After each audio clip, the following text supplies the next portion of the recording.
Para você, vivemos em um globo terrestre ou em um plano terrestre? Acredite, muita gente, talvez até mesmo você, pensa que o mundo, ou melhor, a Terra é plana. Mas por quê? Há sentido ou possibilidade de ela ser mesmo plana e não um globo? Como vemos em tantas imagens vindas do espaço mostrando a imensa bola que é o nosso planeta? De centro do universo a ser completamente plana, a Terra já foi alvo de diversas teorias ao longo dos séculos atrás, dos milênios. A teoria da Terra plana é uma concepção antiga que remonta às civilizações antigas. Muitas culturas, incluindo a Grécia Antiga, a Índia e a China, acreditavam que a Terra era plana. Essa visão era comum até o período clássico da Grécia, por volta do século VI a.C. E foi também nesse período que o filósofo Pitágoras deu a ideia de uma Terra esférica. E sua ideia ganhou uma certa aceitação. No entanto, muitos dos seus contemporâneos ainda mantinham a crença da Terra plana, como os filósofos pré-socráticos. Aristóteles, mais tarde, forneceu evidências empíricas para a forma esférica da Terra por volta de 330 a.C. A teoria da Terra plana ganhou força novamente durante a Idade Média, especialmente entre algumas seitas cristãs que acreditavam que a Terra era um disco achatado e abobadado pelo firmamento. No entanto, essa visão foi gradualmente desacreditada com o avanço da ciência e das navegações, especialmente com as obras de Nicolau Copérnico e Galileu Galilei, que promoveram a teoria heliocêntrica e forneceram evidências claras da esfericidade da Terra. Hoje, a ideia da Terra plana é amplamente desacreditada pela comunidade científica, mas ainda persiste entre alguns grupos de indivíduos que questionam a ciência convencional. Mas, assim como há seguidores de Jesus Cristo, há os de Shiva, e cada um acredita naquele que lhe convém. O fato é que, no caso da Terra ser plana, a coisa tem ficado bastante séria, tendo surgindo até mesmo organizações como a Good Thinking Society, localizada no Reino Unido e dirigida por Michael Marshall. O próprio Marshall já confessou em uma entrevista que, quando mais novo, gostava de estar em meio a pessoas que discordavam de coisas que ele dizia. É um pseudocientista que aprecia, por exemplo, discutir teorias das mais diversas com pessoas que acreditam no incomum, pensam fora da caixa ou que, ironicamente falando, pensam que Elvis não morreu.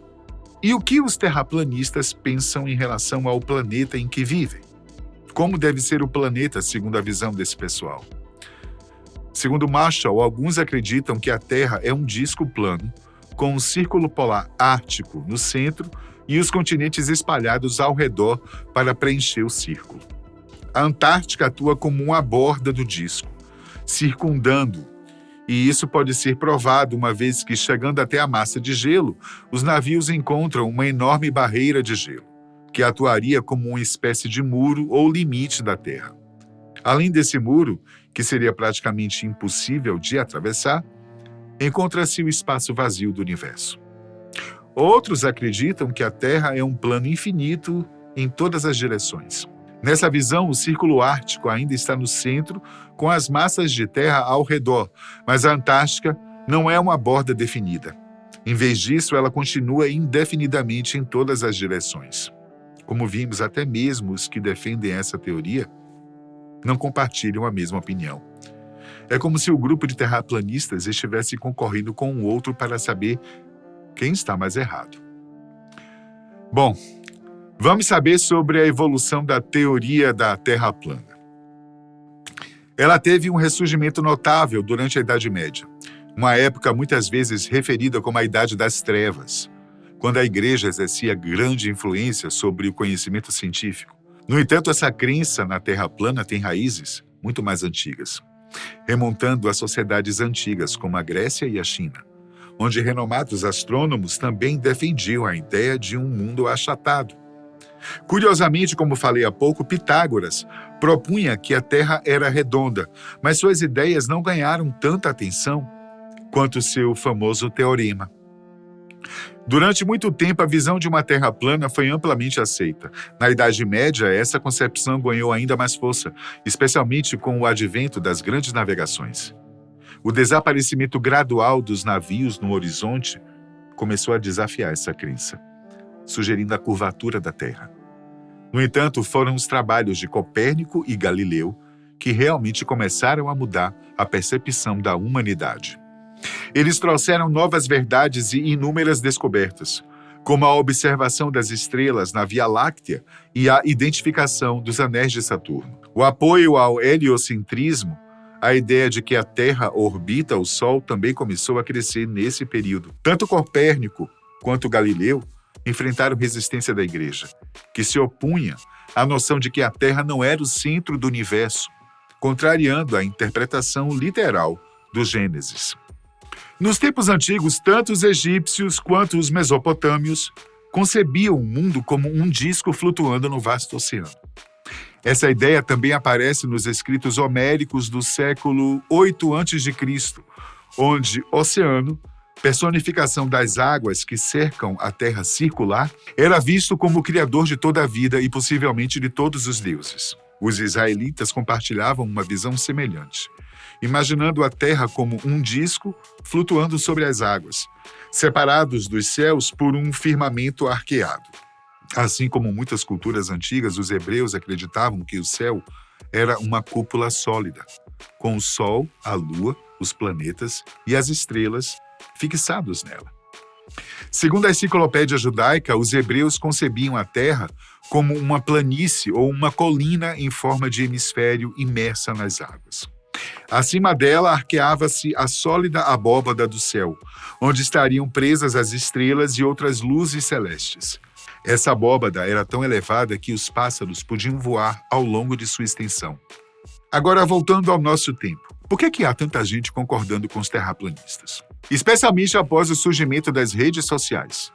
Ficou nítido que muitas são as pessoas que defendem tal teoria, mesmo sendo bombardeadas de imagens enviadas por satélites ou pela Estação Espacial Internacional, a ISS, mostrando, no mínimo, a curvatura do planeta. Normalmente são pessoas que não devem ter uma resposta se perguntadas por que os navios somem no horizonte, ao vermos eles navegarem em direção ao alto mar, por exemplo. Quando Michael Marshall foi perguntado sobre isso, em sua entrevista à Scientific American, ele não conseguiu dar uma resposta adequada e muito menos convincente. Mas isso não é difícil de explicar. Você certamente conhece alguém que é rotulado como o do contra, isso é, aquele que não concorda com quase nada que é dito. É diferente da pessoa que possui daltonismo, que sabe que a cor que ele enxerga pode não ser a real. No caso do terraplanista, é mais uma teimosia em querer estar do outro lado do conhecimento, a fim de gerar uma conversa que não terá fim. O próprio Michael Marshall, como vimos há pouco, é assim. É o tipo de pessoa que gosta de estar em um local onde a maioria discorda de suas ideias, mesmo que ele saiba que ele não está totalmente certo de algo. Outra explicação que se pode dar vem de um fenômeno social, chamado na psicologia e na sociologia de comportamento coletivo. Geralmente isso acontece onde há aglomerações de pessoas, contudo é facilmente encontrado nos comentários em redes sociais. Exemplo, quando a determinada pessoa faz um comentário que inspira conhecimento ou até mesmo um humor apimentado, esse comentário vai ganhando likes de outras pessoas. E quanto mais likes, mais pessoas vão repetindo o mesmo comentário. Nem que seja com outras palavras, mas de acordo com o primeiro. O fato é, existem muitas pessoas que realmente acreditam nisso. Canais do YouTube, páginas do Facebook e perfis do Instagram e do X, querendo provar que a Terra não é redonda, têm centenas de milhares de seguidores. As buscas no Google pelo termo prova da Terra plana ao longo do tempo mostram um aumento impressionante. Recentemente, uma pesquisa mostrou que apenas 84% dos americanos concordam com a afirmação de que o planeta é uma esfera. Esse número cai para cerca de 66% entre pessoas de 18 a 24 anos, o que é perigosamente próximo da metade. Por que isso? O que é que está acontecendo para que esse tipo de pensamento encontre mais e mais pessoas? Os terraplanistas têm várias explicações para fenômenos que, segundo a ciência convencional, seriam explicados pela forma esférica da Terra. Quando se trata de aviões comerciais, por exemplo, eles frequentemente argumentam que esses voos são manipulados ou falsificados por agências espaciais e governos para manter a mentira da Terra redonda. Eles acreditam que as rotas de voo direto entre lugares como o Chile e a Austrália são impossíveis se a Terra fosse realmente redonda. Por isso exigiria um voo muito mais longo. Além disso, eles afirmam que as imagens e vídeos de aviões em voo são editados ou criados por computação gráfica para enganar a população. Eu vou dar-lhe a chance de você pausar esse vídeo agora e comentar. O que é que você acha disso? Vai lá, comente. Vamos lá, continuando. Essas explicações são baseadas na ideia de uma grande conspiração para esconder a verdade sobre a forma da Terra. É importante lembrar que essas afirmações não têm suporte científico. São amplamente desacreditadas pela comunidade científica. Na era moderna, a proliferação de tecnologias de comunicação e plataformas de mídia social, como o YouTube, Facebook e Twitter, deram a indivíduos, famosos ou não, meios de difundir ideias científicas e pseudocientíficas, a fim de atrair seguidores. As conjecturas da Terra plana floresceram nesse ambiente. Até o famoso grupo de hackers Anonymous, em 2017, defendeu a teoria da Terra plana, num vídeo em que contesta todas as informações que se conhece sobre o universo. A Terra, por exemplo, seria plana. E a gravidade, uma mentira. Eles iniciam o vídeo dizendo: nos últimos 2 anos, o grupo de terraplanistas tem crescido muito. Eu lhes garanto que existe um motivo para isso. Se a teoria da Terra plana não tivesse nenhum mérito, não teria durado mais do que 2 meses na internet. O grupo também alega que 90% da população mundial está dormindo em sono profundo, já que muitas pessoas ainda estariam sob a influência da grande mídia. Ainda, segundo eles, a NASA receberia inúmeros incentivos fiscais para divulgar apenas imagens de desenhos animados, que é como eles veem as imagens e vídeos disponíveis para todos assistirem, tanto em plataformas específicas como no site da agência espacial. E aí você? Você vive num globo ou num plano terrestre? Bom, eu com certeza vivo num globo terrestre.